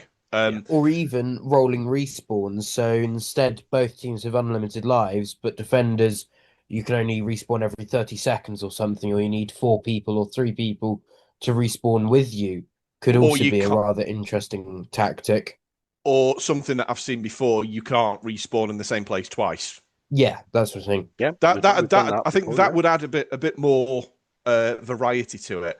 I mean, again, my biggest gripe, and again, not a gripe. I enjoyed the day. I did have a good time at the event. My least favorite game mechanics is you have X number of lives and then you're done. Yeah. Just because I'm not the best at this. I go out. I like to fling foam at people. I die quickly. Yeah. So that's not my favorite game type. But I think there's definitely ways of using the area in a more imaginative way than we had a chance to experience this event. I think again, very much first event blues that the only downsides were because we'd not experienced that place before. So Yeah. there's And also absolutely not just first event blues, it's suddenly getting it thrusted upon them yeah. within a few weeks of Yeah, the exactly. game And as well. it's absolutely not a criticism on FIB. I think they did No. fantastic for the notice they were given and the level of exploration of the site that they had chance to do. Yeah. So there's absolutely potential for that site. It's a fantastic site, and I think if we go back, we will really enjoy it. There's some work to do with working out what game types work best there and what areas work best with those game types. But it's one of those that the more we go, the better it will be. Yeah. And it was the same with Dishforth, to be fair. Yeah. The events I've been with at Dishforth, they've got like progressively better. The up to, starting off, I think the first one I went to, we'd only got access to the big 5, the big 6, and the CQB area. Everywhere else was overgrown. And as we've gone back, we've got more and more of the area involved, and it's got better and better because we've just had more opportunity to explore more opportunity to try different game types in different areas. And I think that's going to be the same with this quarry. It's a fantastic venue with some fantastic areas. We're just probably a little bit too unfit to explore all of it. And I think that I would genuinely put the event as being up there as one of like the best. Okay. Yeah. Oh, absolutely. Things, and again, I do not want to crap on Dishforth, okay, because what Spartan and I've completely forgot the name has done at Dishforth has been stellar. Okay. Yeah. And it was post-COVID recovery. They were doing a phenomenal job. Okay. Unfortunately, because of various complications in certain individuals' lives there, we haven't actually had a chance to go back to Dishforth. Okay. Nope. And people might not know Dishforth was the subject of an arson attack, and they lost their toilet block, the safe zone. Essentially, it was burnt down, and they had to get some sort of assistance to rebuild stuff. I believe they have certainly got things back up and running now. And I would go to Dishforth. I would enjoy Dishforth. But if something is objectively better, it would not be appropriate to say that it isn't better when it clearly is. Okay. I personally would disagree with the caveat there. Absolutely. I don't think the quarry is objectively better than Dishforth in terms of venue.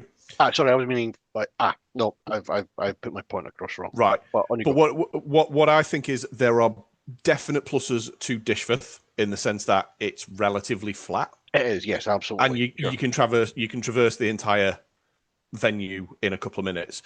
There are benefits with the quarry in that it's much more diverse. It's a bigger area. There are much more options for different game types.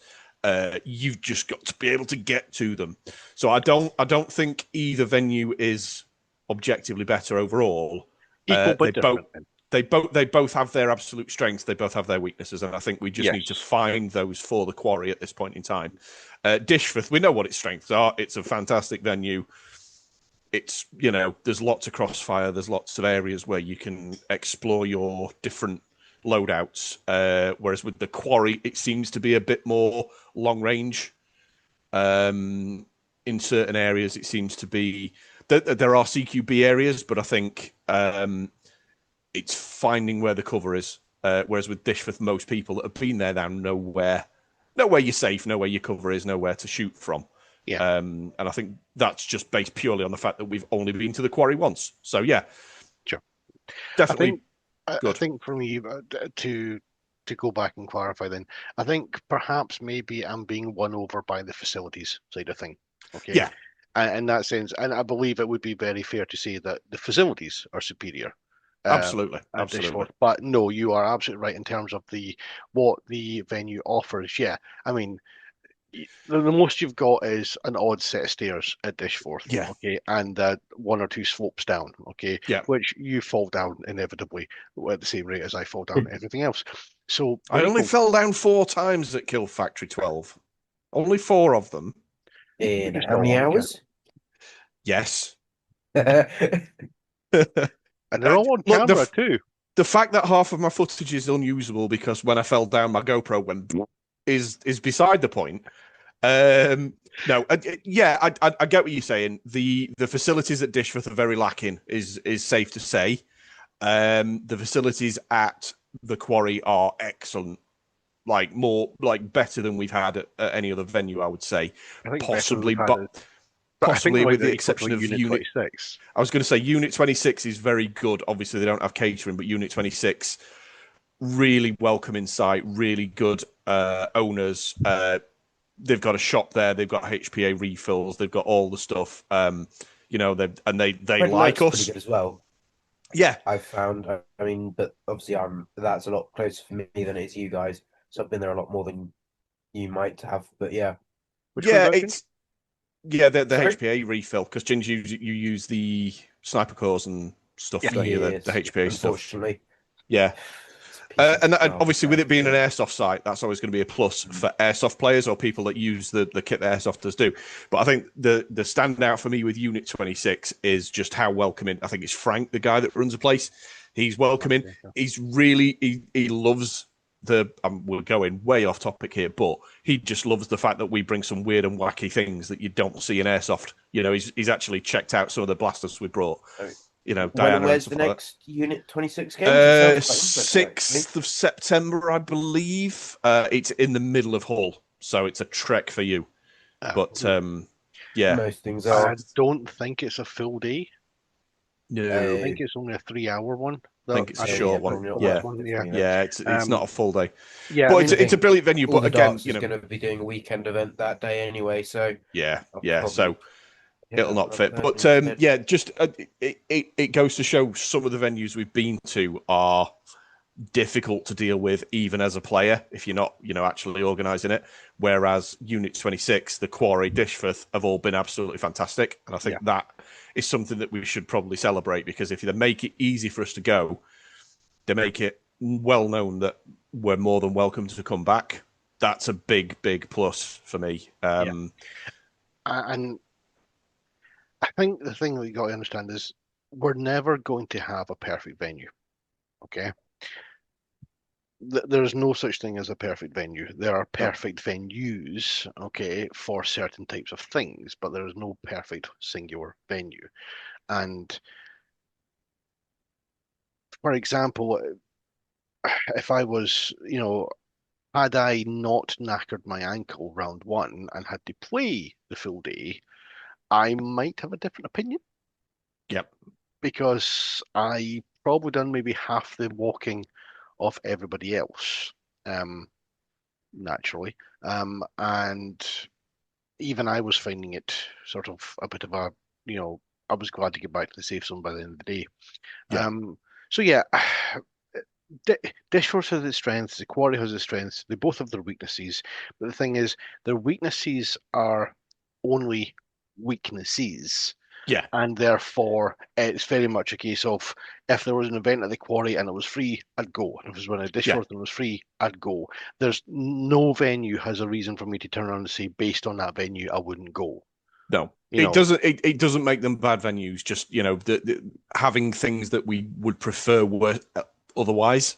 It isn't a reason to sort of downcry a venue or to dismiss a venue. Mm-hmm. I personally think the only thing that I would say is a no for me would be Anarchy at 200. it's too small a venue. Yeah, and I completely get the. But that's not an issue with the venue. That's an issue with the FPS. That's the issue with the FPS. But I think for me, that venue is too small, and I get people enjoy that. That's fine. If that's again, you nerf you. If you like that venue at that FPS range, that's fine. I personally just think it's too small and too close range. Whereas the Quarry, it's one of the places, Dishforth can do 300 FPS, absolutely. The Quarry, he's almost screaming out for it for me. I think it's one of those venues where higher than 200 FPS is going to absolutely shine. Perhaps not within the Firebase, because I wouldn't want to get hit at 300 FPS from within that place. Even just saying, have a 300, have a 200, have a 1 joule or under blaster. You've got your 300 from outside, and then you've got your emotional support Voidwalker for while within the area. For the or a Diana. 300, but you have to stay outside the Firebase, 200 inside the Firebase, and then 1 joule close quarters or inside the building.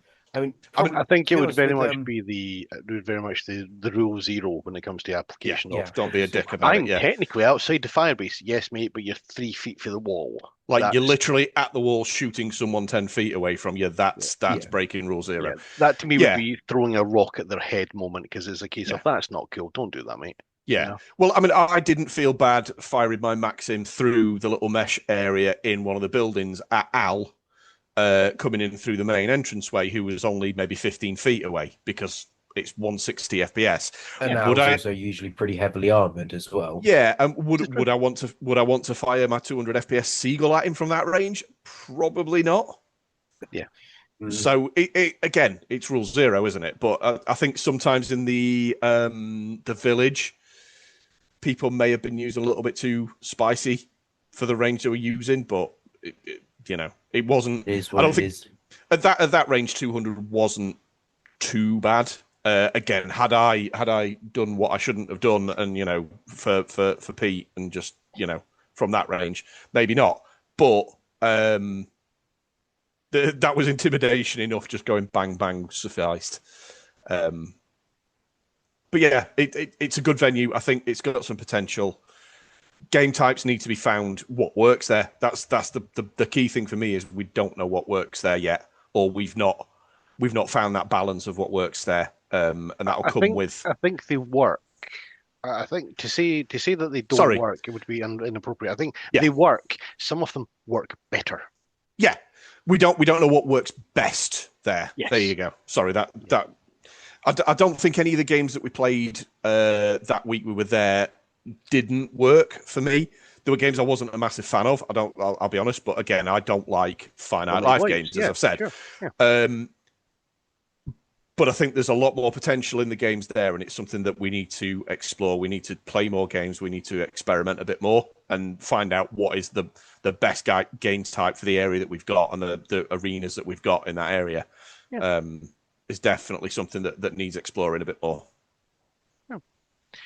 All right, so pick a moment, okay? Pick a moment from the entire day that would go as your favorite moment for it there. As somebody who was the photographer for it, I will go back. I genuinely enjoyed gameplay at the Firebase. Gameplay at the village more than the Firebase. Yeah. Now, I do believe that is being significantly influenced by my perch upon the sniper tower, and therefore my ability essentially to just do 360 swinging around and getting shots. I could go from a shot across there to a shot across there in a second, and I believe that to me is heavily influencing it. Were I doing it down from the ground level, I would probably still be of the same opinion, because not everything was this high, and therefore you could get quite a lot of different shots. I mean, there's a shot of, I think it's Adam, and he's crouching behind that pile of logs that he was hiding at and firing lasers across the other side. And I've got a shot of him in the foreground, Ross in the mid-ground, and I'm pretty sure it's the other Adam and off in the distance there. And to me, just the varying different levels of the cover to me. Yeah. Just it made things much more appealing from a visual perspective, from a photography perspective. Whereas at the Firebase, it was very much there's plenty of shots of people from here up. Yeah, there was also waist high cover in the village, wasn't it? It was like almost like a game of Gears of War or something, where it was waist high cover, duck down, and sort of pop over and take a shot. Yeah, whereas it was very much a case of like, yeah, yeah. You could see, I could see a few of the shorter people blind firing if nothing else, because it's a case of I can't see over this, Yeah. So for me, my highlight would very much be sort of the entirety of the two games at that. I definitely got a chuckle when I turned round and saw Ginge running with, I'm pretty sure it was Ethan and wee Josh. And you've got the two shields up like this, and you're running through. Because I'm up in the tower, looking down across the sort of the blue spawn, and you come running around the corner, and you've got the two shields up, right, and then there's like the other two people running behind you, and you just like curve left and go into where the boxes are, and the other two are actually trying to like take or draw fire and whatnot there. And I think that for me was just that moment of that's gonna get busted. That's gonna get banned. You can get away with it once. You've got to try it once, don't you? Yeah. It's not a war crime the first time. I mean, we've discussed this in previous events. I know Spectre mentioned his golf clubbing a shark Sorry, event. what? So, there was an event where they got the the IKEA Blarge shark stock plush toy things, and it was something pirate themed, and he basically it was essentially if the shark touches you, you're tagged. I can't really, you'd need to watch the episode to understand the full thing, but Spectre basically said, do blaster hits count? And the Geo said, well, no, because it's got to hit you. The shark's got to nom on you to have tagged you. So Spectre said, so with that in mind then, if I were to grab my blaster by the barrel and yeet the shark like a baseball bat, does that mean I've got tagged? And the Geo said, no, but that may change. So he essentially turned his blaster into a baseball bat for that game, and then after that it was banned. But it was you can get away with it once was the point.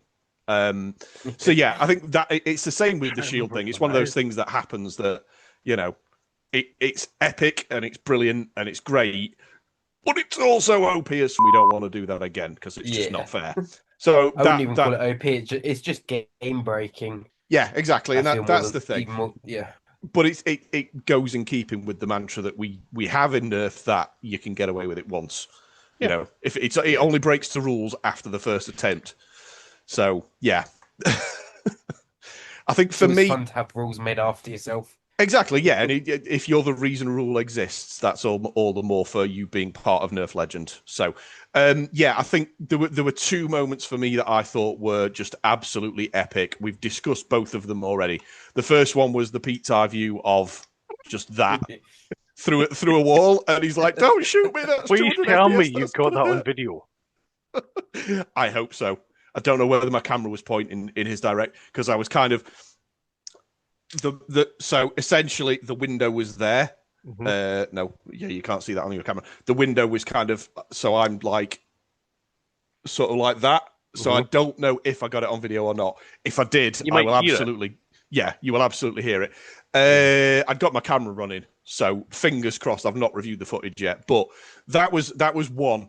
The other absolutely epic moment was just, two more epic moments. One was just Josh in that first game having been tagged once and he'd got 2 lives left. In fact, no, was it not the second game? It was 9 lives. It was where we got 10 lives. It was the second game at the Firebase. We got 10 lives left. Josh had lost 1 and he just kept going back in and coming back out and going back in and coming back out. And then he throws his whatever pistol. I can't remember what the pistol he got. Jury. He got a jury, yeah. His jury broke and he tossed that on the floor, so someone like passed him their blaster, and then he'd come back and he'd grab my grenade, and it was just hilarious watching him with all the youthful energy of a 15-year-old run back in to get tagged and run back in to get some tags, and that was good. The third one was what I mentioned about Hornet. we both knew where each other were. We both knew how it was going to end. He just didn't expect me to end it with a grenade. And I've absolutely got that on camera. So yeah. That's the one where Hornet gets, yeah. He runs around a corner with his Nightingale with lethal accuracy as Hornet's got, because he's used that Nightingale to he's done war crimes with it, let's be honest. Yeah, he runs around, he knows I'm pump action Seagull at that point. He runs around attempting to tag me, and just as he gets within sight of me, a grenade goes off at his feet. And he's like, "Oh, not the one I'm thinking of. I'm thinking of the one that actually stopped the gameplay. Yes, there was that as well. I forgot about that. I'm pretty sure that was Adam that done that Yeah. one. I think from Yeah, right. that was red on red action. Yeah, Adam lobs a grenade into where you're hiding behind the shield, because I've got it on video, right? You're hiding behind the shield, and it comes up to you, and you've just got the shield, okay? So he tries to pop it over the top, and you basically just ram the shield upwards. Like, no, no, you're not getting it, right? Okay, No grenade for you. And then just all you hear is, you don't see it. All you hear is a grenade go off, okay? And just this, Jason's very clearly stunned by this, because it's basically hit his neck, gone off in his ear. He's gone deaf in one ear. He's just like, time, right, man down, okay. And I've got, wow, that could have been something a little bit more unfortunate. We're very if that had been like a BFG or something, Hans still got PTSD about that. So yeah, I'll not make my usual joke of what they heard for the rest of the night. But yeah, that was an epic moment. Absolutely was. So yeah. All right, Ginge, we've ranted about our favourite moments there. What's yours? The shield was pretty funny. I then loved when I actually finally got to use my neutrino. That was really good fun. I was just getting pop shots after pop shots out of the garage on just small bits of people's heads, and that went really well. And then I thought my use of the smoke grenade in our second firebase, where you were begging someone to throw one at the barracks, was pretty good as well. And then I think I wanted you to throw it into the doorway so that the smoke would actually go into the barracks. I think I got it pretty close. You got it pretty close, yeah. Don't get me wrong. I think the only other thing that you could have possibly done to try and dislodge, I want to say Boneheed, might have been somebody else, but we were on the same team. I think Boneheed was on my team. I think. We were on the same team. Stu and Adam. But yeah, it might have been Super Collide. Might have been Super Collide. But I wanted you to throw them into the doorway, so that basically when the smoke came out, it just went into the room. It's a case of, cool, would you like to come out and get tagged, or would you like to die via asphyxiation? It's up to you. And of course, people are like, do you realise that's kind of not okay? Yeah. Minor war crime. Minor one. Little one. The other one would have been to just use the grabby stick, the smoke grenade, and basically just hold it over the window going, right, shoot through that. Yeah. I did at one point say, because I wasn't there for the last game, because I was starting to go dizzy. I'd not drank enough. I went back to the safe zone, and Nat was there, because Nat was wiped because he'd been up stupid early anyway. Yeah. Broke his trigger as well. And I said at one point to him, I was like, there's the distinct aroma of smoke grenade in the air. You could just smell them going off. Kept hearing the bangs of the BFGs from a range, but we were also close enough to smell the smoke grenades from the safe zone. So yeah. I think I took 5 with me, and I got 12 from David. So, and I actually started using the 12 from David. So I must have used, if I didn't use 8, I would be very surprised. I threw a lot of smoke grenades on that day, and I don't regret any of them. No, because they just make you feel manly. So yeah. No, I need to invest in some smoke grenades. That's probably one of the few things I need to do as well to finish off kit. Well, finish off. Nothing's ever finished, is it? Nothing's ever finished off. No. With that, we will say thank you very much to our guests. You're going to make me do more editing as per usual, aren't you, Boneheed? In a tray, content-free content, etc. Yeah, and of course, Dong B car. Anyway, right. That's going to So- be known as the dong B car at any future events now, despite the fact you can actually get a B car that looks like a penis. It just is. Next time I see you, remind me. I will get one made for you. I don't know if I'd go as far as using it just foregrip. because children present, but whenever that B car is on my blaster, it's going to be known as the dong B car, just because it messes And with you've got to David, get if the nothing else. tack foregrip as I well. hate the both of I've you. got to get my money's out. I My really money's worth out of it. I hate the both of you, absolutely. In a Thank you tree. for joining. This has been episode 16. Thank you for joining us. We shall see you next time for episode 17, which I have